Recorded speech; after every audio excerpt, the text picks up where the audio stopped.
ಗಾನ ಕೋಗಿಲೆ ಎಸ್ ಜಾನಕಿ ಅವರು ನಮ್ಮ ಮಧ್ಯೆ ಇಲ್ಲ ಇವತ್ತು.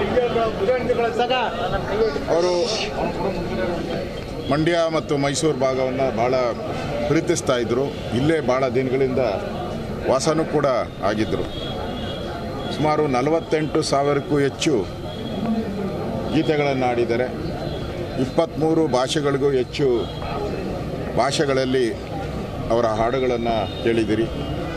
ಅವರಿಗೆ 33 state awards, 4 national awards, Padma Bhushan, ಈ ಥರ ಎಲ್ಲ ಅವಾರ್ಡುಗಳನ್ನು ಕೂಡ ಅವರ ಗಾನಕ್ಕೆ ಮನಸೋತು ರಾಜ್ಯದ ಜನ, ದೇಶದ ಜನ ಅವರಿಗೆ ಬಿರುದುಗಳನ್ನು ಕೊಟ್ಟಿದ್ದಾರೆ. ಯಾರೂ ಕೂಡ ಮರೆಯಲಾಗದ ಹಾಡುಗಳನ್ನು ಕರ್ನಾಟಕದ ಜನತೆಗೆ, ದೇಶದ ಜನತೆಗೆ ಕೊಟ್ಟಂಥ ಕೀರ್ತಿನೂ ಸಹ ಆ ತಾಯಿಗೆ ಸೇರಿದೆ.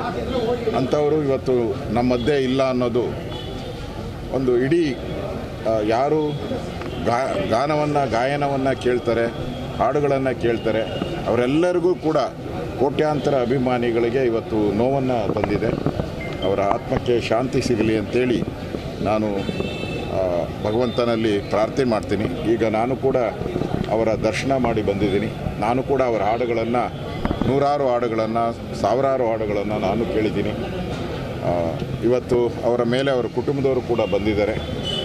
ಅವರು ಇನ್ನೂ ಸುಮಾರು 1-1.5 ಗಂಟೆಗಳ ಕಾಲ ಇಲ್ಲೇ ಇರುತ್ತೆ. ಅದಾದಮೇಲೆ ಅವರ ತೋಟದ ಮನೆ ಏನಿದೆ ಮೈಸೂರಲ್ಲಿ, ಅಲ್ಲಿ ಅವರ ಅಂತ್ಯ ಸಂಸ್ಕಾರವನ್ನು ಮಾಡ್ತಾರೆ ಅಂತ ಅವರ ಕುಟುಂಬದವರು ಹೇಳಿದ್ದಾರೆ. ನಾಳೆ ಅಂತ್ಯ ಸಂಸ್ಕಾರ ನಾಳೆ ಮಾಡ್ತಾರೆ ಅಂತ ಹೇಳಿದೆ. ಒಟ್ಟಾರೆ ಇಂಥ ಒಬ್ಬ ಗಾನ ಕೋಗಿಲೆಯನ್ನು ಕಳ್ಕೊಂಡಂಥ ಕನ್ನಡಿಗರು, ದೇಶದ ಜನರಿಗೆ ಇವತ್ತು ನಿಜಕ್ಕೂ ದುಃಖ ತರುವಂಥದ್ದಾಗಿದೆ. ಅವರ ಆತ್ಮಕ್ಕೆ ಚಿರಶಾಂತಿ ಸಿಗಲಿ ಅಂತೇಳಿ ಆ ಭಗವಂತನಲ್ಲಿ ಪ್ರಾರ್ಥನೆ ಮಾಡ್ತೀನಿ.